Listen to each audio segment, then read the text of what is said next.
Hi, this is Brad Constantine, and this is a podcast recording of the Old Testament.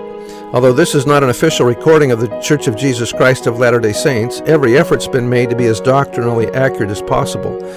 I'll be using for the text the Joseph Smith translation of the Old Testament, along with many commentaries from general authorities of the Church, BYU professors, Bible scholars, and others. This format will be very detailed, and so if you want a deep analysis of the Old Testament, you come to the right place. Thanks for your attendance. Hi, and welcome back to this Genesis podcast. This is going to be Genesis chapter 45. This will be the conclusion of the story of Joseph and his brothers. This is a very touching story. I love this one. All right, verse 1. Then Joseph could not refrain himself before all them that stood by him, and he cried, "Cause every man to go out from me." And there stood no man with him, while Joseph made himself known unto his brethren. And he wept aloud, and the Egyptians in the house of Pharaoh heard. And Joseph said unto his brethren, I am Joseph. Doth my father yet live? And his brethren could not answer him, for they were troubled at his presence. And Joseph said unto his brethren, Come near to me, I pray you. And they came near, and he said, I am Joseph, your brother, whom ye sold into Egypt. Now therefore be not grieved, nor angry with yourselves, that ye sold me hither, for God did send me before you to preserve life. For these 2 years hath the famine been in the land, and yet there are 5 years, in the which there shall neither be earing nor harvest. And God sent me before you to preserve you a posterity in the earth, and to save your lives by a great deliverance. So now it was not you that sent me hither, but God, and he hath made me a father to Pharaoh, and lord of all his house, and a ruler throughout all the land of Egypt. So you can imagine here what the brothers are thinking. They're just kind of stunned at this revelation that they're having here. But notice the forgiveness that Joseph feels. Verse 9, Haste ye, and go up to my father, and say unto him, Thus saith thy son Joseph, God hath made me lord of all Egypt. Come down unto me, tarry not. And thou shalt dwell in the land of Goshen, and thou shalt be near unto me, thou and thy children, and thy children's children, and thy flocks, and thy herds, and all that thou hast. And there will I nourish thee, for yet there are 5 years of famine, lest thou and thy household and all that thou hast come to poverty. And behold, your eyes see, and the eyes of my brother Benjamin, that it is my mouth that speaketh unto you. So now he's not speaking through an interpreter any longer. He's speaking to them in their native Hebrew tongue. And ye shall tell my father of all my glory in Egypt, and of all that ye have seen, and ye shall haste and bring down my father hither. And he fell upon his brother Benjamin's neck and wept. And Benjamin wept upon his neck. Moreover, he kissed all his brethren and wept upon them. And after this, his brethren talked with him. And the fame thereof was heard in Pharaoh's house, saying, Joseph's brethren are come.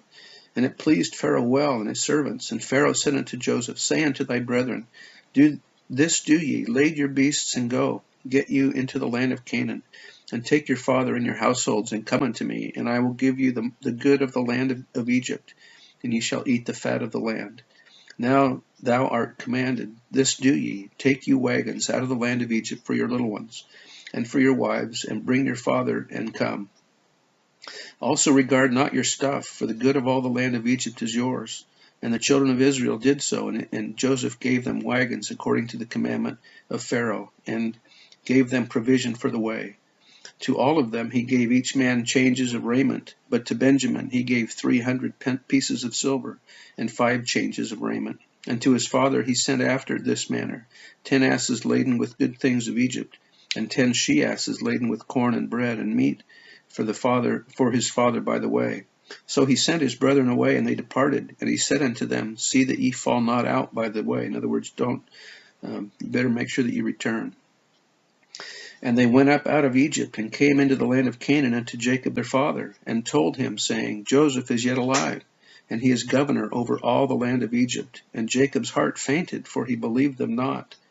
And they told him all the words of Joseph which he had said unto them. And when he saw the wagons which Joseph had sent to carry him, the spirit of Jacob their father revived. And Israel said, It is enough. Joseph my son is yet alive. I will go and see him before I die. This is just such a beautiful story. I want to read now an excerpt out of Alfred Edersheim's book, about the Old Testament. Now, this is going to be pretty lengthy, so if you want to just end here, that's the end of the scriptures. But I just want to read this because I like it so much, so I just want to put it in here for those that are interested in hearing it. As you can tell from how many minutes are left of the podcast, that's how long this is going to end up being. Brother Edersheim, we are now approaching a decisive period in the history of the house of Israel, yet once again everything seems to happen quite naturally, while in reality everything is supernatural. The same causes which led to a diminution of rain in the Abyssinian mountains, and with it of the waters of the Nile, brought drought and famine to Palestine. It is quite in character that in such straits the wild, lawless sons of Jacob should have stood helplessly despondent, while the energies of their father were correspondingly roused. Why do ye look one upon another? I have heard that there is corn in Egypt. Get you down thither, and buy for us from thence. The 10 sons of Jacob now departed on this errand, but Benjamin, who had taken the place of Joseph in his father's heart, was not sent with them. Perhaps for real fear of mischief by the way, possibly because his father did not quite trust the honest intentions of his sons. The next scene presents to us the Hebrew strangers among a motley crowd of natives and foreigners who had come for corn, while Joseph, in all the state of the highest Egyptian official, superintends the sale. In true Eastern fashion, the sons of Jacob make lowest obeisance before the governor over the land. Of course they could not have recognized in him who looked, dressed, and spoke as an Egyptian noble, the lad who, more than 20 years before, had, in the anguish of his soul, besought them not to sell him into slavery. The same transformation had not taken place in them, and Joseph at once knew the well-remembered features of his brethren. But what a change in their relative positions!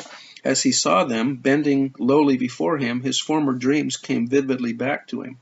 Surely one even much less devout than Joseph would in that moment have felt that a divine hand had guided the past for a divine purpose. Personal resentment or pique could not have entered into the mind at such a time. If, therefore, as some have thought, severity towards his brethren partially determined his conduct, this must have been quite a subordinate motive. At any rate, it is impossible to suppose that he cherished any longer feelings of anger when shortly afterwards, on their expression of deep penitence, he turned himself about from them and wept. But we prefer regarding Joseph's conduct as consistent throughout. The appearance of his brothers before him seemed to imply that God had not meant to separate him from his family, nor yet that he should return to them, but that they should come to him, and that he had been sent before to keep them alive. But for such a reunion of the family, it was manifestly needful that their hearts and minds should have undergone an entire change from that unscrupulous envy which had prompted them to sell him into slavery. This must be ascertained before he made himself known to them. Moreover, its reality must be tested by the severest trial to which their altered feelings could be subjected. Thus, viewing it, we can understand the whole conduct of Joseph. Of course, his first object would be to separate the sons of Jacob from the crowd of other purchasers so as to deal specially with them, without, however, awakening their suspicions. His next, to ascertain the state of matters at home. Then he would make them he would make them taste undeserved sorrow by the exercise of an arbitrary power against which they would be helpless, even as Joseph had been in their hands. Thus they might see their past sin in their present sorrow. All these objects were attained by one and the same means. Joseph charged them with being spies, who, on pretense of buying corn, had come to find out the defenseless portions of the land. The accusation was not unreasonable in the same state of Egypt, nor uncommon in Eastern countries. It was not only that this afforded a pretext for dealing separately with them, but their answer to the charge would inform Joseph about the circumstances of his family. For naturally, they would not only protest their innocence, but show the inherent improbability of such an imputation. Here no argument could be more telling than that they were all one man's sons, since no one could risk the lives of all his children in so dangerous a business. But this was not enough for Joseph. By reiterating the charge, he led them to enter into further details, from which he learned that both his father and Benjamin were alive. Still, their reference to himself as one who was not seemed to imply persistence in their former deceit, and must have strengthened his doubts as to their state of mind. But now experience of violence would show them not only their past guilt, but that however God might seem to delay, he was the avenger of all wrong. More than that, if Benjamin were placed relatively to them in the same circumstances of favoritism as Joseph had been, and if instead of envying and hating him, they were prepared even when exposed through him to shame and danger, not only to stand by him, but to suffer in his stead, then they had repented in the truest sense, and their state of mind was the opposite of what it had been 20 years ago. Proceeding on this plan, Joseph first imprisoned all the 10, proposing to release one of their number to fetch Benjamin, in order to test, as he said, the truthfulness of their statements. This excessive harshness was probably intended to strike terror into their hearts, and at the end of 3 days he so far relented as to retain only one of their number as a hostage, at the same time encouraging them both by the statement that, in so doing, his motive was fear of God, and by the assurance that, once satisfied of their innocence, he cherished no evil design against them. The reference to fear of God on the part of an Egyptian, and this apparent shrinking from needless rigor, must have cut them to the heart, as it brought out in contrast their own implacable conduct towards Joseph.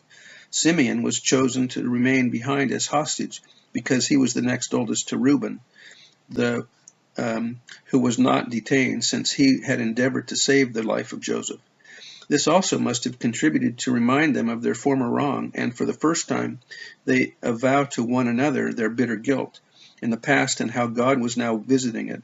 So poignant were their feelings that in the presence of Joseph they spoke of it in their own Hebrew, ignorant that Joseph, who had conversed with them through an interpreter, understood their words. Joseph was obliged hastily to withdraw so as not to betray himself, but he wavered not in his purpose. Simeon was bound before their eyes, and the rest were dismissed, but each with ample provender for the journey, besides the corn that they had bought, and with the purchase money secretly restored to them. The terror with which the unexpected turn of events had inspired them was deepened when, at their first night's quarters, one of them discovered the money in his sack. But as before, the impression was wholesome. They traced in this also the avenging hand of God. What is this that God hath done unto us?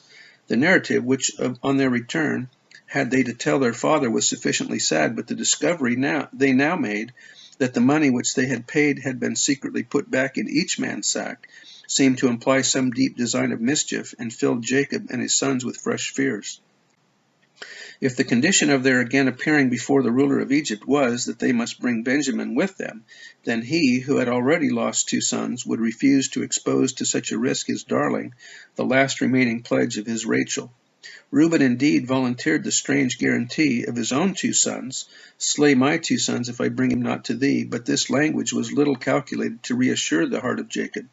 For a time it seemed as if Jacob's former sorrow was to be increased by the loss of Simeon, and as if Joseph and his family were never again to meet. If we ask ourselves why Joseph should have risked this, or added to his father's sorrow, we answer to the first question that since Joseph now knew the circumstances of his family, and had Simeon beside him, he could at any time, on need for it appearing, have communicated with his father. As to the second difficulty, we must all feel that this grief and care could not be spared to his father if his brothers were to be tried, proved, and prepared for their mission. And did it not seem as if Joseph had rightly understood the will of God in this matter, since the heart of his brethren had been at once touched to own their past sin and the hand of God? Could he not then still further commit himself to God in well-doing and trust him? Nay, could he not also trust Jacob's faith to bear up under this trial? At most it would be short, and how blessed to all the fruits expected from it. Once more the event proved the correctness of his views. As the stock of provisions which the sons of Jacob had brought became nearly exhausted, a fresh application to the royal granaries of Egypt was absolutely necessary. This time it was Judah who offered himself in surety for Benjamin. His language was so calm, affectionate, and yet firm as to inspire Jacob with what confidence can be derived from the earnest, good purpose of a true man. But he had higher consolation, that of prayer and faith. God Almighty give you mercy before the man, that he may send away your other brother and Benjamin. Yet, even if God had otherwise appointed, if he saw fit to take him from his children, his faith would rise to this also. And if I am bereaved, I am bereaved. Good is the will of the Lord, and he will bow before it. It is touching, as it were, to watch the trembling hands of the old man as he makes feeble attempts to ward off the wrath of the dreaded Egyptian. It was a famine year, and naturally there would be scarcity of the luxuries which were usually exported from the east to Egypt. Let them then take a present of such dainties to the Egyptian, a little balm and a little honey, spices and myrrh, nuts and almonds. As for the money which had been put back into their sacks, it might have been an oversight. Let them take it again with them, along with the price of what corn they were now to purchase. And so let them go forth in the name of the God of Israel, Benjamin and all the rest. He would remain behind alone, as at the fords of Jabbok, no, not alone, but in faith and patience awaiting the issue.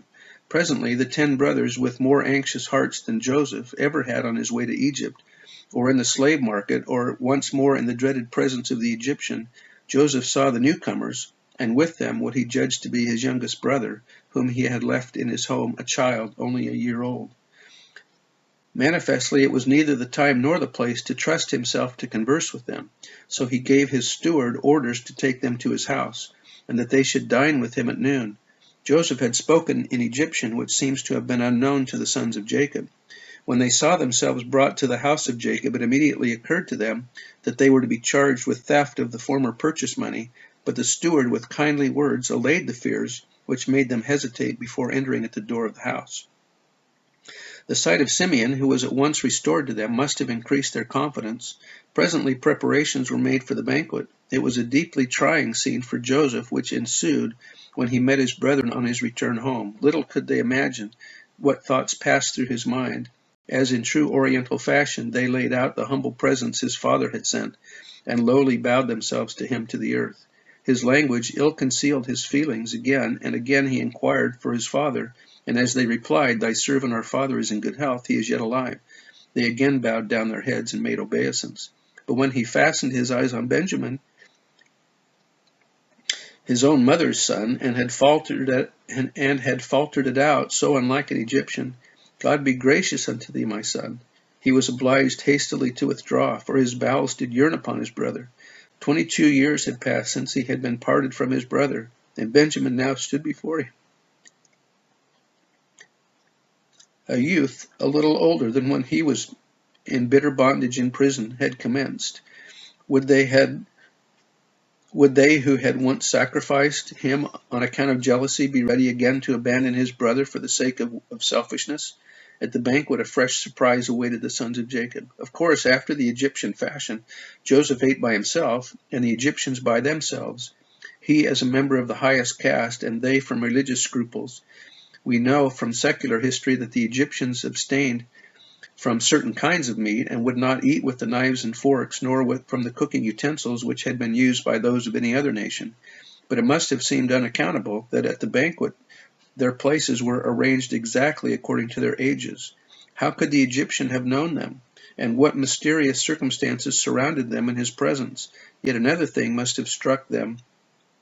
In their father's house, the youngest of their number, the son of Rachel, had been uniformly preferred before them all, and now it was the same in the Egyptian palace. If the Egyptian ruler sent messes unto them from before him, Benjamin's mess was 5 times so much as any of theirs.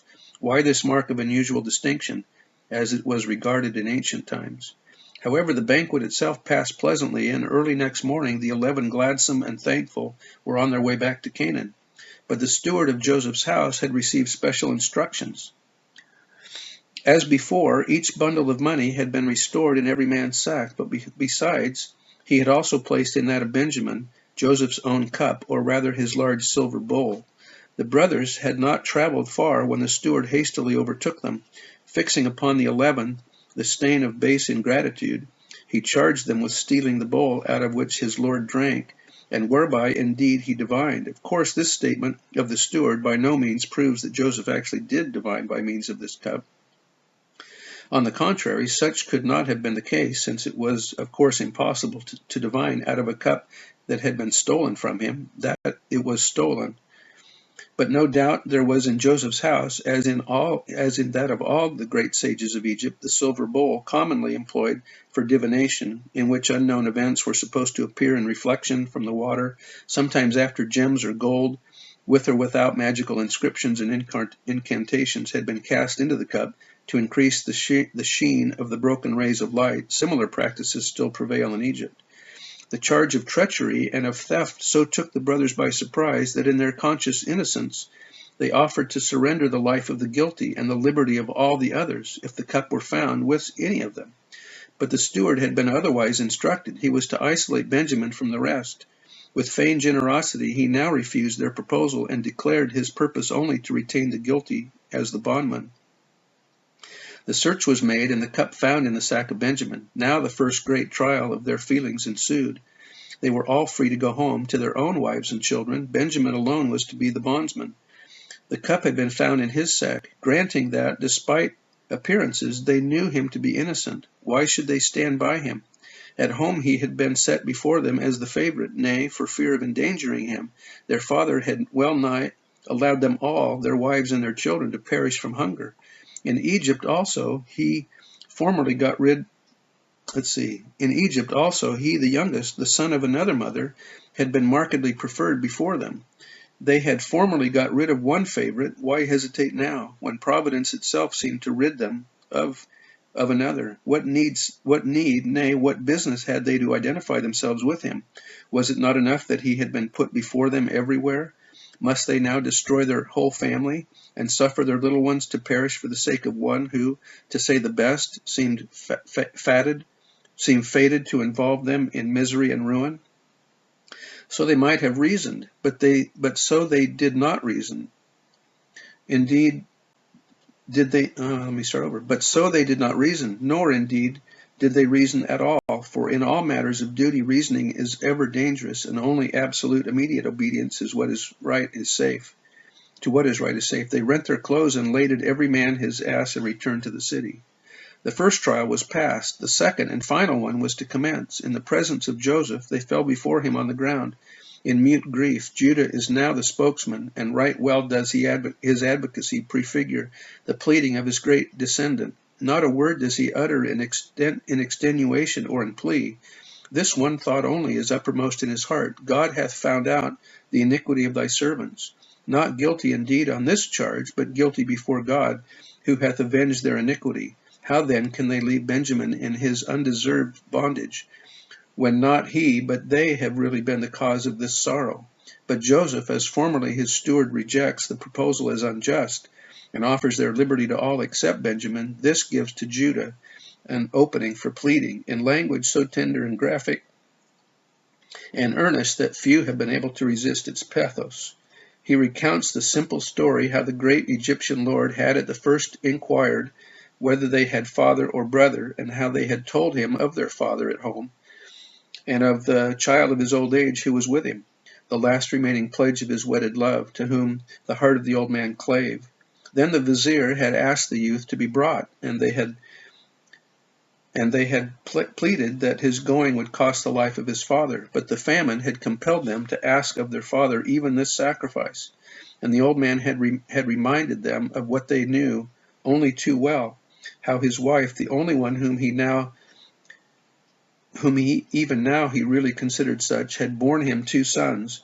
One of those had gone out from him, just as it was now proposed Benjamin should go, and he had not seen him since, and he had said, surely he is torn in pieces, and now if they took this one also from him, and mischief befell him, his gray hairs would go down with sorrow to the grave. What the old man apprehended had come to pass, no matter how. But could he, Judah, witness the grief and the death of his old father? Was he not specially to blame, since upon his guarantee he had consented to part with him? Nay, he had been his surety, and he now asked neither pardon nor favor, only this he entreated, to be allowed to remain in as bondsman instead of the lad, and to let him go back with his brethren. He besought slavery as a boon, for how could he see the evil that should come on his father? Truly, as Luther said, what would I not give to be able to pray before the Lord as Judah here interceded for Benjamin? For it is a perfect model of prayer, nay, of the strong feeling which must underlie all prayer. And blessed be God, one has so interceded for us, who has given himself as our surety and become a bondsman for us.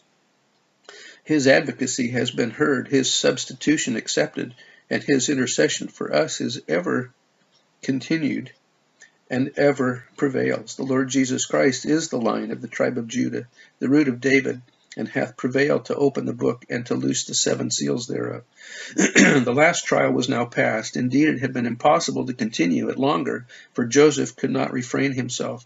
All strangers were hastily removed, and Joseph, with all tenderness of affection and delicacy of feeling, made himself known to them as the brother whom they had sold into Egypt,